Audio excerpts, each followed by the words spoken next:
کام کر تو بہت سارے لوگ ہیں ڈفرینٹ کلاسز میں, ڈفرینٹ ویز میں. ہم نے اپنا اس کام کو آگے لے کر جانا ہے اور اپنے فرض کو پورا کرنا ہے انشاءاللہ. دیکھنے میں تو صرف یہ ایک پوڈ کاسٹ ہے جہاں پہ 4 لوگ بیٹھ کر صرف باتیں کر رہے ہیں یا گپے مار رہے ہیں, لیکن یہاں پہ وہ باتیں ہوں گی, ان پرابلم سے باتیں ہوں گی جو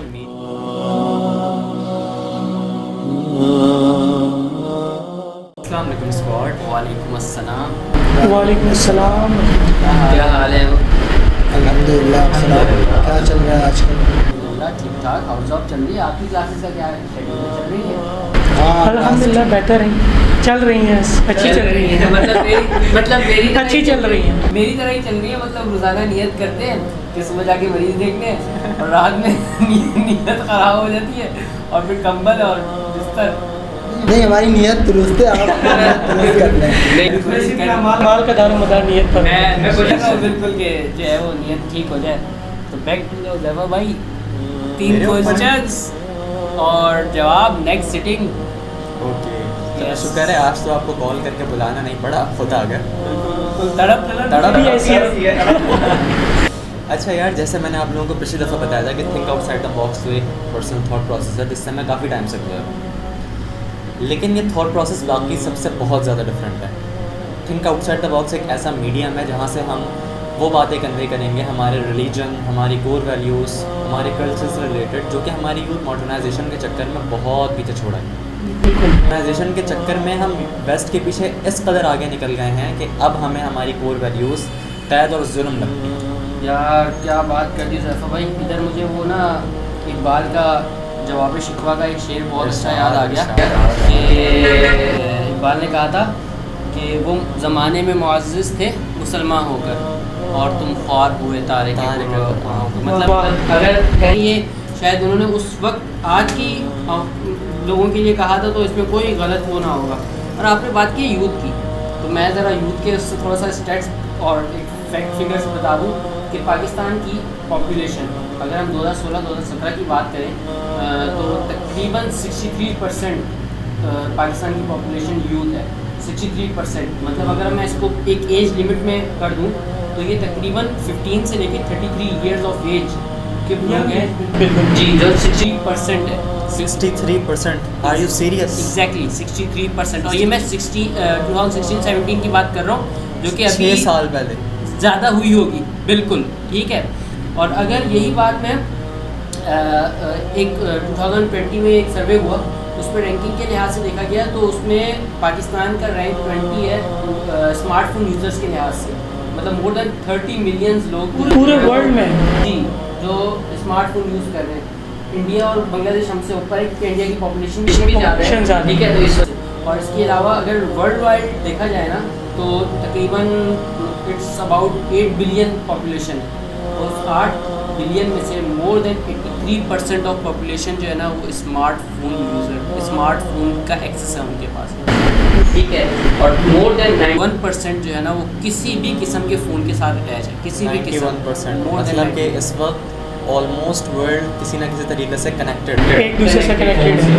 بالکل. اگر ہم خاص طور پہ کڈس کی بات کریں, چھوٹے بچے, مطلب 8 سے 18 سال کی عمر کے دوران کے بچے, ٹین ایجرز. بالکل. ابھی کووڈ کے بعد سے ویسے بھی جو ہے وہ یہ لیپ ٹاپس اور گیجٹس کا ایک بہت زیادہ ہی رجحان سارا ورک فرام ہوم تھا نا. اس کے لحاظ سے اگر دیکھا جائے تو یہی بچے جو 8 سے 18 سال کی عمر کے درمیان کے ہیں یہ اپنے تقریباً 7.5 سے 8 گھنٹے اسکریننگ ٹائم کو دے رہے ہیں. صحیح, مطلب پر ڈے. مطلب ایک بچہ اگر 8 گھنٹے فون یوز کر رہا ہے, بالکل 8 گھنٹے سو رہا ہے, تو اس کے پاس صرف 8 گھنٹے بچتے ہیں جو وہ کھیل کود. مطلب اب آپ سوچو کیا کریٹو کر رہا ہے اپنے ساتھ, ٹھیک ہے. اگر دیکھا جائے تو تقریباً 4 گھنٹے وہ ٹی وی اسکریننگ دے رہا ہے, 4 گھنٹے وہ موبائل اسکریننگ دے رہا ہے. صحیح. اور اس موبائل میں وہ کسی بھی قسم کی چیز کو اس کا ایکسیس ہے, اگر اس کے پاس انٹرنیٹ, کارٹون, ڈرامے, فلمز, ویڈیو گیمز, سب چیزیں. اور اگر اس کو اینولی دیکھا جائے نا, اگر میں اس کو اینولی نکالوں تو یہ تقریباً سال کے 114 دن,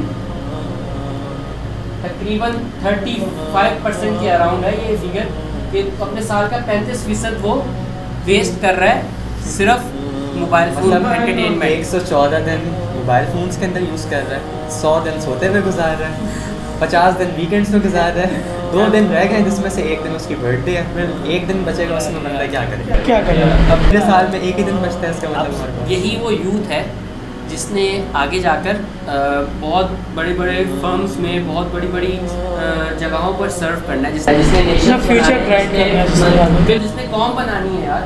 اور اب مطلب یہی اگر ان تمام گیجٹس میں پھنس جائے گی تو ہم کہاں جا رہے ہیں, ہم کہیں بھی نہیں جا رہے ہیں, صحیح ہم کہیں بھی نہیں ہیں, ٹھیک ہے. تو مطلب ہم اسی یوتھ کو اگر ہم کسی صحیح جگہ پر لے آئے تو مطلب ہمارا فیوچر سیکیور ہے, اگر انہیں صحیح ڈائریکشن مل جائے تو یہی تھا مولوی اسکواڈ کا مقصد ہے. جو آپ لوگوں نے مجھ سے پوچھا تھا کہ مولوی اسکواڈ کرنے کے حوالے ہیں, یہی مولوی اسکواڈ کا مقصد ہے کہ آج کل کے لوگ جن کے صبح شام فیس بک اور ٹک ٹاک کی اسکرولنگ میں گزر جاتے ہیں, تو راتیں آپ کو بتائیں کیسا یوٹیوب اور انسٹاگرام کی جگہوں میں رنگین ہوتی ہیں. وہی میڈیمس یوز کر کے یوتھ کو اس سے بہتر مٹیریل اور کانٹینٹ پرووائڈ کرنا ہے, جو کہ شاید اس وقت ہماری کوئی ذمہ داری نہیں ہے, صرف ذمہ داری نہیں ہے بلکہ ہمارا فرض ہے, basic need of time right now. اچھا حذیفہ بھائی, جہاں تک آپ نے فرض کی بات کی کہ یہ ہماری ذمہ داری ہی نہیں بلکہ یہ فرض کے درجے میں ہے, تو یہاں پر میں ایک آیات کوٹ کرنا چاہوں گا کہ اللہ پاک سورہ آل عمران کی آیت نمبر 110 میں فرماتے ہیں کہ کنتم خیر امت اخرجت للناس, کہ تم وہ بہترین امت ہو جو لوگوں کے لیے نکالے گئے ہو. لوگوں کے لیے نکالے گئے ہو یعنی کہ لوگوں کی اصلاح کرنے کے لیے نکالے گئے ہو. تأمرون بالمعروف وتنہون عن المنکر, یعنی کہ تم لوگ بھلائی کا حکم دیتے ہو اور برائی سے روکتے ہو. وتؤمنون باللہ, اور اللہ تعالیٰ پر ایمان لے کر آتے ہو. اچھا, یہاں پر جو بات سمجھنے کی ہے وہ یہ ہے کہ جو بہترین امت کا ہونا ہے اس کی وجہ کیا ہے. تو اس کی وجہ جو بظاہر آیات سے نظر آ رہی ہے کہ تأمرون بالمعروف وتنہون عن المنکر, کہ یہ امت امر بالمعروف و نہی عن المنکر کرتے ہیں. اچھا, آگے اس کے اندر آپ دیکھیں کہ تأمرون بالمعروف وتنہون عن المنکر وتؤمنون باللہ, یہاں پر امر بالمعروف کو ایمان سے پہلے ذکر کیا گیا ہے. کیوں؟ کیونکہ ایمان, اچھا دیکھا جائے تو ایمان کے بغیر کوئی بھی عبادت, کوئی بھی خیر معتبر نہیں ہے. ہاں, آپ سب کو پتہ ہے. تو اچھا, ایمان کے اندر تو ہم یعنی کہ امت محمدیہ اور دیگر پچھلی جو امتیں ہیں وہ ساری امتیں برابر ہیں, مشترک ہیں ایمان میں. جو ہم کو جو چیز ممتاز کرتی ہے دیگر امتوں سے کہ بھئی ہم امت محمدیہ صلی اللہ علیہ وآلہ وسلم یہ دیگر امتوں سے برتر کیوں ہیں, اس کو برتری کیوں حاصل ہے, وہ اس کی وجہ یہی ہے کہ یہ امر بالمعروف و نہی عن المنکر کرتے ہیں. اچھا, آگے جو یہ دعوت کا کام ہے اس کو میں بتاتا چلوں کہ اب دعوت کا کام, کیونکہ اس کی اتنی ذمہ داری ہمیں نظر آتی ہے, اتنی ذمہ داری والا کام ہے, تو اس کو مستقل دین کا کام سمجھ کر ہمیں کرنا چاہیے. یہاں پر میں ایک اور آیت کوٹ کرنا چاہوں گا, سورہ آل عمران کی آیت نمبر 104.